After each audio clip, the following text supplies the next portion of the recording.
हमारे स्टूडियो में विद्यासागर जी योगाचार्य जी का स्वागत करते हैं, हम वेलकम करते हैं, इनको जी आया आखते हैं। आज हम हेल्थ इशू के ऊपर बातचीत करेंगे। जैसे कि आपको पता है हेल्थ के बहुत सारे इश्यूज हैं, जैसे कि थेरेपी आ गई है, नई नई तकनीक आ गई है, फिर भी लोगों की जो है वो हेल्थ लगातार बिगड़ती जा रही है। इसके ऊपर हम आचार्य जी से बात करेंगे कि विद्यासागर जी हमें बताएंगे इसका क्या सोल्यूशन है, ये कैसे हो रहा है।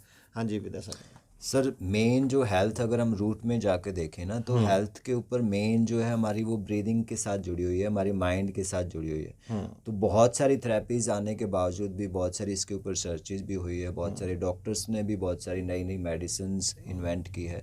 बट जब तक हम अपने माइंड के ऊपर, अपनी ब्रीदिंग के ऊपर वर्क नहीं करेंगे तब तक हम उसको ठीक नहीं कर सकते। बिकॉज जो बीमारियां हैं ना वो बाहर से नहीं आती, वो आपके मन से ही आती है। पहले वो धीरे धीरे आपके मन के अंदर कुछ भी आप बहुत लंबे टाइम तक स्ट्रेस में रहते हो, एंजाइटी में रहते हो, तो उससे फिर वो धीरे धीरे आपकी बॉडी के अंदर एक साइकिक नॉट्स बनती है, गांठें जिसको हम बोल सकते हैं, और वो एनर्जी लेवल पे बनती है, प्राणिक लेवल पे बनती है। ओके ठीक है। फिर वहाँ पे कहीं ना कहीं हमारा ब्लड सर्कुलेशन है वो ब्लॉक होता है, हमारे हॉर्मोन्स ब्लॉक होते हैं, फिर वहाँ से वो बीमारी उत्पन्न होती है। अच्छा, जो अभी आपने बताया, ये अगर मैं आयु वर्ग की उसके ऊपर मैं बात करूं तो ये ज़्यादातर ओल्ड एज में होता है या यंगस्ट में होता है या किसी भी एज में ये जो ये हो सकती हैं ये? सर देखो, हम जो ओल्ड एज में धीरे धीरे जैसे जैसे एज बढ़ती है ना, बंदा अपने साथ बहुत सारी चीज़ें कैरी करने लग जाता है। अब आप देखोगे हमारे जो बुजुर्ग है, वो उनका एक मोह जो होता है ना, अटैचमेंट वो ज़्यादा होता है बिल्कुल। चीज़ों के साथ भी, बच्चों के साथ भी। तो वैसे वो थॉट्स भी कैरी करते हैं। ओके। और वो जितने ज़्यादा थॉट्स कैरी करेंगे बंदा उतना ज़्यादा हैवी रहेगा, ब्लॉकेज रहेंगे बॉडी के अंदर, और वो बीमारियाँ। अब बच्चे हैं वो कैरी नहीं करते चीज़ों को, ओके। वो माइंड में होती है उसी टाइम निकाल देते हैं। बिल्कुल ठीक बिल्कुल। है, हम देखते हैं वो किसी के साथ राग द्वेष इन चीज़ों में नहीं पड़ते, तो वो एक फ्रेश रहते हैं। तो ये चीज़ें डिपेंड करती है आपके माइंड के माइंड ऊपर के भी, आप कैरी करते हो ज़्यादा या फिर एक बच्चे की तरह आप रहते हो। बुजुर्ग भी कुछ लोग होते हैं बच्चे की तरह रहते हैं, फ्रेश बिल्कुल रहते हैं। बिल्कुल तो बिल्कुल। ये चीज़ तो डिपेंड करती है आपके नेचर के ऊपर। नेचर के ऊपर करती है। अच्छा, श्वास प्रश्वास लेने से जो है वो उसका हेल्थ के ऊपर क्या सर असर पड़ता है, इसका बहुत क्या है गहरा ये? संबंध है, क्योंकि श्वास जो है ना वो आपके माइंड से रिलेटेड है। अगर आपका माइंड स्वस्थ है, आप अच्छा सोचते हो, आपकी थिंकिंग अच्छी है, तो आपकी ब्रीदिंग ठीक रहेगी। अगर आपकी ब्रीदिंग ठीक रहेगी, क्योंकि कोई भी बीमारी होती है वो पहले मन के ऊपर आती है, फिर मन से उसका प्रभाव आपकी ब्रीदिंग के ऊपर पड़ता है। आपकी ब्रीदिंग जो है बहुत शॉर्ट होने लगती है या फिर इम्बैलेंस होने लगती है, क्योंकि इसके ऊपर भी अभी बहुत सारी रिसर्चेज होने की ज़रूरत है। भी आपकी ब्रीदिंग हर क्षण जो है वो आपकी ब्रीदिंग चेंज होती है, चेंज होती रहे। चेंज होती रहती है। अगर मान लीजिए आपका बीपी बहुत हाई रहता हाई है, से। तो उस टाइम आपकी ब्रीदिंग अलग पैटर्न में चलती है। लो होता है जब बीपी, उस टाइम अलग पैटर्न में आपकी ब्रीदिंग होती है। जब आप खुश होते हो उस टाइम तब भी ब्रीदिंग अलग होती है। जब बीमार होते हो उस टाइम ब्रीदिंग अलग तरह की लग होती होती है। है। तो जैसे ब्रीदिंग खराब होएगी वैसे आपकी बॉडी खराब होना खराब होती स्टार्ट हो जाती है। पहले माइंड, फिर आपकी ब्रीदिंग, ब्रीदिंग फिर आपकी बॉडी के ऊपर बॉडी वो का कुछ भी बीमारियां जो है वो आपको दिखने लग जाती दिखने है लग जाती भी, और वो फिर धीरे धीरे डायग्नोज होने लग है, जाती लग है। तो जाती ये एक प्रोसीजर है माइंड टू बॉडी, जिसको हम साइकोसोमैटिक डिजीज भी बोल सकते हैं। अच्छा, इसका बीपी का कितना असर पड़ता है इसका ऊपर?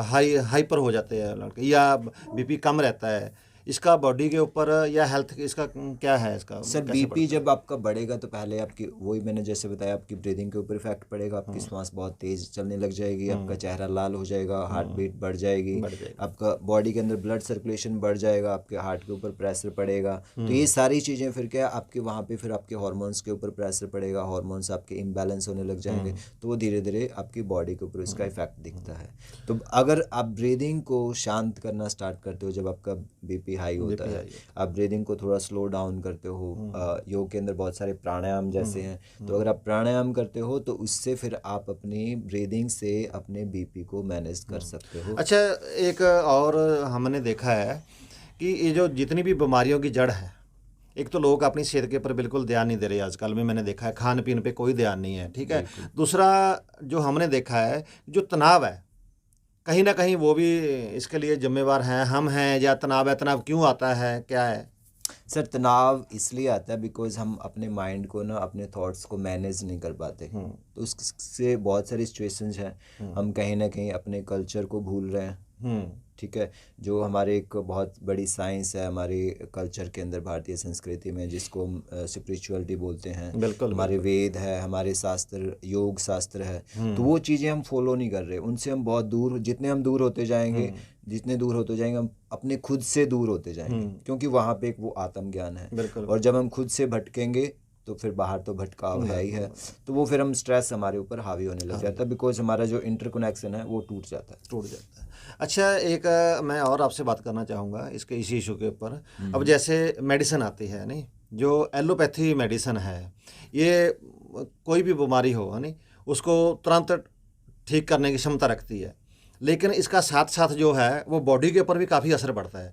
जैसे कि आयुर्वेद में है नहीं, या होम्योपैथिक है, ये थोड़ा अलग है। ये धीरे बीमारी धीरे धीरे ठीक करती है, लेकिन उसका बॉडी के ऊपर जो है वो कोई साइड इफेक्ट नहीं पड़ता है। परमानेंट इसके इफेक्ट बारे में होता है। आपका क्या है? सर, जो एलोपैथी मेडिसिन ना, वो बीमारी ठीक नहीं करती, वो जो बीमारी के सिम्टम्स होती है उसको दबा देती है। दबा देती है।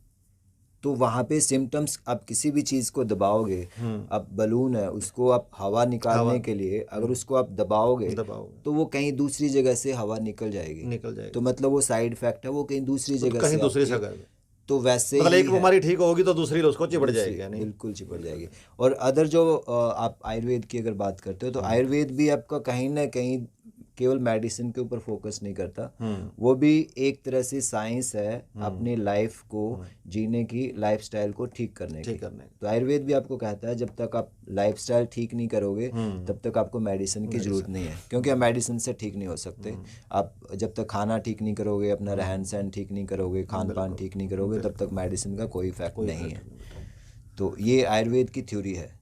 आयुर्वेद कहता है खाना अगर ठीक कर लोगे तो मेडिसिन की जरूरत नहीं है, मेडिसिन की जरूरत नहीं पड़ेगी, और खाना नहीं ठीक करोगे तो भी मेडिसिन की जरूरत नहीं है, क्योंकि आप ऐसे ठीक होने वाले नहीं हो। नहीं। अच्छा, पिछले जो है तो हम 2 साल से देख रहे हैं कोरोना आया है नहीं, अभी तीसरी लहर है, लेकिन चलो वो दब गई है, नहीं उठने दी ऊपर। लोगों की भी अवेयरनेस थी इसमें, और सरकारों ने भी जो है हमारे देश की, चाहे स्टेट की हो, उन्होंने भी काफ़ी अच्छा काम किया इसके इस इशू के ऊपर। लेकिन कोरोना के कारण जो काम लोगों के बंद हो गए, लोग अपने घरों में रह गए। घरों में रह के लोगों ने किया क्या? कोई काम नहीं किया, उल्टा अपनी मतलब खाने पीने पे सारा जो है वो ध्यान देते रहे लोग खाने में। और कई मैंने लेडीज़ देखी हैं, कई मैंने यूथ भी देखा है, और कई वो इतने इतने मोटे वो हो गए हैं, अब सारे योगा क्लास में जाने लगे हैं। या ज़्यादातर जो यूथ है या यूथ से अब जो एज के हैं वो भी हैं, उन्होंने जिम ज्वाइन उनको करने पड़ रहे हैं। क्या ये मतलब जिम ज्वाइन करते रहे वो, या योगा क्लास से लगाते रहे, या मतलब और भी इसका कोई हल है? इसमें योगा जिम का वो बात नहीं है भी आप जिम ज्वाइन करो या योगा ज्वाइन करो। ये एक कोविड का पैंडेमिक सिचुएशन क्रिएट हुई है, ये कहीं ना कहीं जो नेचर है उसकी हमें एक वार्निंग है भी आप जाग जाओ। आप जिस रास्ते पे जा रहे हो, आप जिस तरह से नेचर को पोल्यूटेड करते जा रहे हो, ठीक है, जहाँ जैसे गंदगी आप फैलाते जा रहे हो, बिल्कुल वो अभी भी आप जाग जाओ, संभल जाओ, अदरवाइज इससे बड़ी बड़ी आपदाएं भी आपके ऊपर आ सकती है। तो वो एक अवेयरनेस है। अब जैसे हमने देखा था जब फर्स्ट लॉकडाउन हुआ था, उसमें नेचर ने अपने आप को कितना हील किया था, कितनी प्योर हो गई थी। आप ऊपर देखते थे बादल में बिल्कुल नीला आसमान, बिल्कुल हाँ, बिल्कुल साफ क्लियर दिखता था, क्लियर दिखता था सब कुछ। तो वो चीज़ कहीं ना कहीं हमारी एक वार्निंग थी भी आप संभल जाओ। अभी हमारी एयर पोल्यूशन कितना बढ़ गया। ठीक है, हाँ, मैं इसी के ऊपर आना था आपके ऊपर। जो जैसे अभी आपने पोल्यूशन के बारे में बात की है, हमारे देश में क्या, हमारे स्टेट में, मैं जहाँ पे आज हम IT सिटी मोहाली में बैठे हैं, और पंजाब की जो राजधानी है उसकी बिल्कुल गोद में बसता है मोहाली, लेकिन यहाँ के जो आसपास का जो एरिया है उस पर इंडस्ट्री इतनी लग गई है और पोल्यूशन इतना हो रहा है, जो प्रदूषित हवा है वो कितना प्रभावित कर रही है मनुष्य को, शरीर को, जो हेल्थ है हमारी। सर, मेन जो फर्स्ट रिक्वायरमेंट बॉडी की क्या है, आपकी श्वास।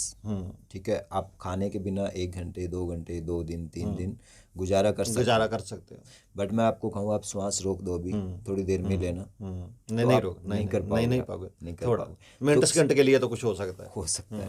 तो ये श्वास जो है ये हर पल आपको चाहिए, ये आपकी फर्स्ट डाइट है, बिल्कुल। और अगर ये फर्स्ट डाइट आपकी पोल्यूटेड हो जाएगी, उसके अंदर आप टॉक्सिक एयर अंदर खींच रहे हो, ठीक है, बिल्कुल, तो आप बॉडी के अंदर टॉक्सिक इनहेल कर रहे हो हर क्षण, और तो फिर कैसे संभव हो सकता है, आप कैसे स्वस्थ देख सकते हो। इसीलिए पैंडेमिक सिचुएशन के अंदर कहीं ना कहीं हमें ये एक सिग्नल दे रही थी भी आप एयर पोल्यूशन जो है वो इतना बढ़ रहा है, अगर इसको कम नहीं करोगे तो सबसे ज़्यादा कोविड का इफेक्ट लंग्स के ऊपर भी पड़ रहा था, इसके ऊपर ही बढ़ता है। लंग्स का ऊपर पड़ रहा था, हमारी ब्रीदिंग के ऊपर पड़ रहा था। बिल्कुल। तो कहीं ना कहीं वो वार्निंग है। अच्छा, जो मास्क सरकार ने किया या हेल्थ डिपार्टमेंट ने किया, क्या उससे कोई फर्क पड़ता है? जैसे प्रदूषित हवा है उसको रोकने के लिए, या अन्य से कोई बीमारी ना हमें कोई लग जाए, जैसे सांस से एक दूसरे से को बीमारी लगती है, मतलब सांस मिलता है, या नेड़े से हो गया हम बात करते हैं, कोई उसका कोई हल है सर इसका? मास्क अगर बहुत ज़्यादा आप क्राउडेड एरिया में हो तो आपको पहनना चाहिए, बट अगर आप अकेले कहीं जा रहे हो आ रहे हो, ठीक है, तो उस टाइम आपको मास्क नहीं पहनना चाहिए, बिकॉज उससे आप जो ऑक्सीजन आपको प्रॉपर जानी चाहिए खुद वो की आपको भी नहीं मिल हाँ, रही, वो भी नहीं मिल रही, ठीक है। बट आप बहुत ज़्यादा क्राउडेड एरिया में हो फिर आपको मास्क पहन लेना चाहिए, क्योंकि अलग अलग, वैसे तो मास्क पहले भी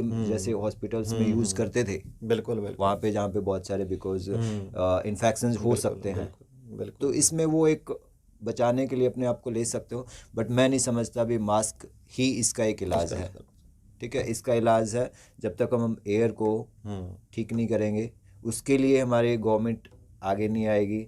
वहाँ पे अभी गवर्नमेंट के बजट बनते हैं तो बट उसके लिए कितना वो बजट एयर पोल्यूशन उसके लिए निकालते हैं, एयर प्योरिफिकेशन के लिए, तो ये चीज़ें नहीं होएगी।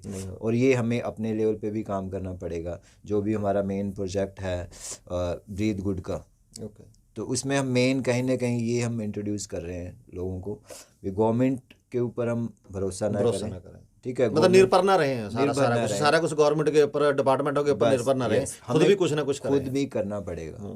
तो खुद करने के लिए, जैसे अभी आप घर के अंदर हो, आप इस रूम के अंदर हो, बिल्कुल, ठीक है, यहाँ पे एयर पोल्यूशन सबसे ज़्यादा है, बाहर से भी ज़्यादा है, बट हम सोचते हैं हमने एसी लगाया हुआ है, हम घर के कमरा बंद है, तो फिर यहाँ पे प्योर एयर है, यहाँ पे सबसे ज़्यादा पोल्यूशन है, क्योंकि बाहर तो वो एक्सचेंज हो रहा है, खिल रहा है, वहाँ पे ट्रीज है और वो वहाँ पे एयर को एक्सचेंज कर रहे हैं, अंदर नहीं है वो, अंदर नहीं है। तो अंदर कहीं ना कहीं जब तक आप इंडोर प्लांट्स नहीं रखोगे, अब अभी जैसे नासा की बहुत सारी रिसर्चेज आई है इसके ऊपर, जो नासा जैसी एक एजेंसी बोल रही है भी आपको इनर जो पोल्यूशन है वो ज़्यादा है, तो उसके लिए उन्होंने प्लांट्स कुछ 12 प्लांट्स उन्होंने बताए हैं जो ऑक्सीजन सबसे ज़्यादा देते हैं, इंडोर प्लांट्स है वो, तो आप अंदर उनको रख भी सकते हो, ऑक्सीजन सबसे ज़्यादा देते हैं और अंदर की जो एक टॉक्सिक एयर है उसकी एब्जॉर्प्शन वो करते हैं।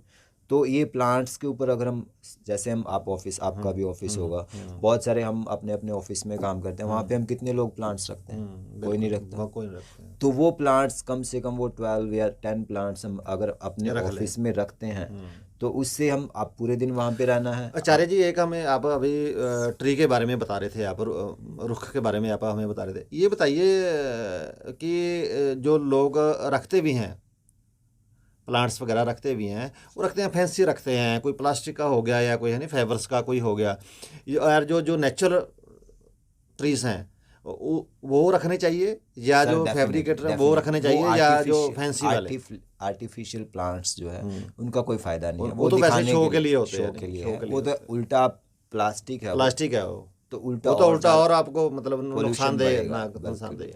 बट कुछ हमें जैसे नॉलेज नहीं होती भी कौन सा इंडोर प्लांट हमें अंदर यूज करना चाहिए जिसकी ऑक्सीजन ज़्यादा जनरेट करता हो, बट कुछ ऐसे प्लांट्स हैं जो ऑक्सीजन सबसे ज़्यादा जनरेट करते हैं, वो अगर हम घर में यूज़ करते हैं तो हमारे लिए और ज़्यादा बेनिफिशियल। अच्छा, इनमें जब ये आपने बताया जो ऑक्सीजन सबसे ज़्यादा देते हैं, हमें मनुष्य को देते हैं, उनमें कौन से पौधे ऐसे हैं जो हमें ऑक्सीजन देते हैं घर के अंदर भी अगर हम रखते हैं? उसमें जैसे स्पाइडर प्लांट हो गया, ठीक है, और एलोवेरा हो गया, उसमें पीस लिली हो गया, तो ऐसे 12 प्लांट्स है। अभी इनकी ऊंचाई वो कितनी रहती है? अगर मान लो किसी ने अपने घर में किसी गमले में उसमें रख लिया, बड़े गमले में रख लिया, वो बढ़ता गया ऊपर, नहीं सर, वो उनकी हाइट नहीं बढ़ेगी।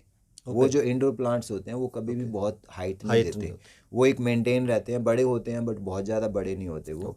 तो ये हमारा मेन प्रोजेक्ट है, अभी हम प्लांट्स को अंदर, उनको हम घर में कहीं भी रख सकते हैं या दफ्तर में कहीं भी रख सकते हैं। अब जैसे घरों में बच्चे होते हैं, ठीक है, उनको फ्रेश एयर चाहिए, बिल्कुल चाहिए, बच्चे तो सारे दिन घर में ही रहते हैं, और जो छोटे बच्चे होते हैं 3 साल के 4 साल के घर में रहते हैं, तो जब तक हमारे घरों में, हमारे ऑफिस में एयर को हम प्योर नहीं रखेंगे, हम कैसे स्वस्थ होने की कल्पना कर सकते हैं? तो वो सबसे ज़्यादा ज़रूरी है, गवर्नमेंट करे ना करे, हमें ज़रूर करना चाहिए इसके ऊपर काम।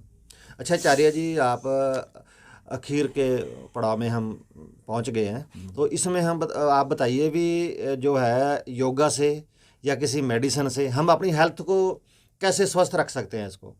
सर जैसे मैंने आपको बताया था, ब्रीदिंग आपकी फर्स्ट रिक्वायरमेंट है, आपका फर्स्ट फूड है, ठीक है।